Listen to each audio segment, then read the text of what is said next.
Les bontés de l'Éternel ne sont pas épuisées, ses compassions ne prennent pas fin, elles se renouvellent chaque matin. Bonsoir bien-aimés, Lamentation 3, verset 22 à 23. Que Dieu vous bénisse, c'est l'heure de la prière et de la repentance. En ce mercredi 18 juin 2025 soir, prions ensemble. Seigneur Tout-Puissant, merci pour cette journée que tu m'as donnée. Merci pour chaque souffle, chaque pas, chaque moment, pour les victoires visibles et invisibles, pour la paix que tu m'as accordée et même pour les épreuves qui ont renforcé ma foi. Ce soir, je viens à toi avec un cœur rempli de gratitude. Merci pour ta main qui m'a soutenu même lorsque j'étais fatigué, distrait ou découragé.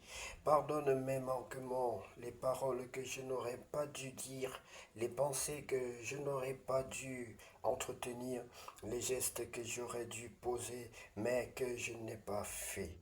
Ta parole déclare dans le livre de Lamentation 3, versets 22 à 23, que les bontés de l'Éternel ne sont pas épuisées, ses compassions ne prennent pas fin, elles se renouvellent chaque matin. Ce soir, je me remets entièrement entre tes mains. Je dépose à tes pieds mes fardeaux, mes soucis, mes doutes, et je choisis de te faire confiance pour demain. Accorde-moi un sommeil profond, paisible et réparateur. Que mon esprit soit apaisé, que mes rêves soient remplis de ta présence. Protège ma maison, veille sur mes proches et garde-nous de tout mal. Je m'endors en paix, car tu veilles sur moi, ô Dieu fidèle. Au nom de Jésus-Christ, j'ai ainsi prié. Amen. Bien-aimé, si tu n'as pas encore reçu le Seigneur Jésus-Christ dans ta vie comme ton sauveur personnel et ton Seigneur, je vais t'inviter à le faire aujourd'hui avec nous pendant ces moments de prière et d'adoration. Nous allons donc te demander de prendre la position qui honore ton Dieu et tu vas répéter cette prière après moi, bien-aimé. Donc, après la trahison de David, de Samson par Delilah, nous allons par la suite lire aussi la parole de Dieu dans le livre de Juge, chapitre 17. Oui, bien-aimé, tu peux donc, si tu as pris la position qui honore ton Dieu, tu vas répéter cette prière après moi. Seigneur Jésus-Christ, je reconnais que je suis un pécheur. Seigneur Jésus-Christ, je reconnais que je suis un pécheur. Je te demande pardon des fautes et des offenses dont je suis coupable. Lave-moi par le sang de l'agneau, purifie-moi, sauve-moi. Je ne suis qu'un misérable Seigneur. Donne un sens à ma vie. Donne un sens à ma vie. Donne un sens à ma vie. Je t'invite dans ma vie. Viens demeurer dans ma vie. Viens rester dans mon cœur. Je t'invite dans ma vie comme mon sauveur personnel et mon Seigneur. Je t'accepte désormais comme mon Dieu, mon unique Dieu. Au nom de Jésus-Christ de Nazareth. Lave-moi, baptise-moi et remplis-moi de ton Esprit Saint. Baptise-moi et remplis-moi de ton Esprit Saint. Baptise-moi et remplis-moi de ton Esprit Saint, Seigneur. Au nom de Jésus-Christ. Tu as dit que tu donnes ton Esprit Saint librement à quiconque te le demande. Je te le demande ce soir au nom puissant de Jésus-Christ. Bien-aimé, sois béni et sache que désormais tu es entre les mains de Dieu. Que toutes les craintes, toutes les peurs soient bannies de ta vie au nom de Jésus. Car tu es désormais l'enfant le plus chéri, le plus protégé sur cette terre. Car aucun pouvoir n'est au-dessus du pouvoir de Christ.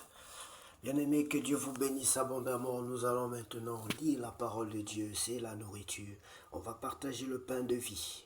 Juge chapitre 17, culte idolâtre dans la maison de Mika et en Éphraïm. Culte idolâtre dans la maison de Mika en Éphraïm.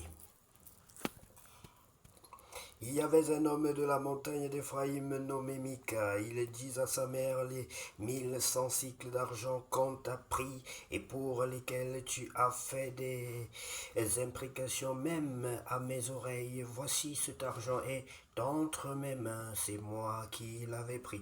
Et sa mère dit, béni soit mon fils par l'Éternel. Il rendit à sa mère les 1100 cycles d'argent et sa mère dit, je consacre de ma main cet argent à l'Éternel afin d'en faire pour mon fils une image taillée et une image en métal fondu, et c'est ainsi que je te le rendrai.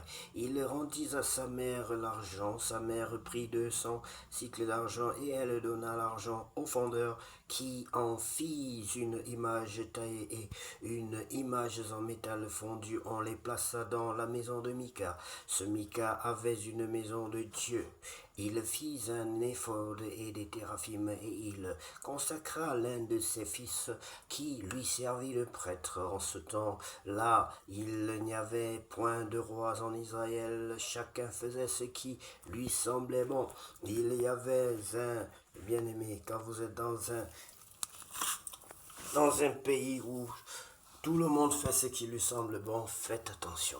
Il y avait un jeune homme de Bethléem de Juda, de la famille de Juda. Il était lévite et il séjournait là. Cet homme partit de la ville de Bethléem de Juda pour rechercher une demeure qui lui convienne. En poursuivant son chemin, il arriva dans la montagne d'Éphraïm jusqu'à la maison de Mika. Mika lui dit: D'où viens-tu? Il lui répondit: Je suis lévite de Bethléem de Juda et je voyage pour rechercher une demeure qui me convienne. Mika lui dit: Reste avec moi, tu me serviras de père et de prêtre, et je te donnerai 10 cycles d'argent par année, les vêtements dont tu auras besoin et ton entretien.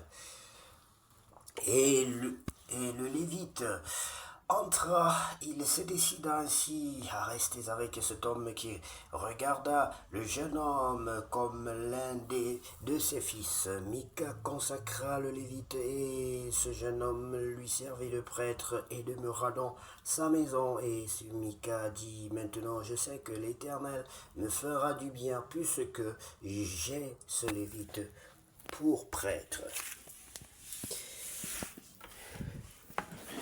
Oui, vous savez, bien aimé, les Lévites étaient les serviteurs de l'Éternel, les prêtres de l'Éternel.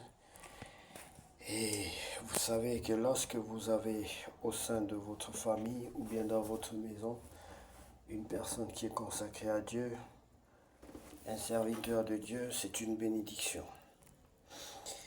Soyez bénis, bien-aimés. Ce chapitre n'était pas très long. Je vous conseille de le lire, de relire encore, de demander à l'Esprit de Dieu de vous aider à comprendre un certain nombre de choses. Comment se fait-il que la maman perd son argent?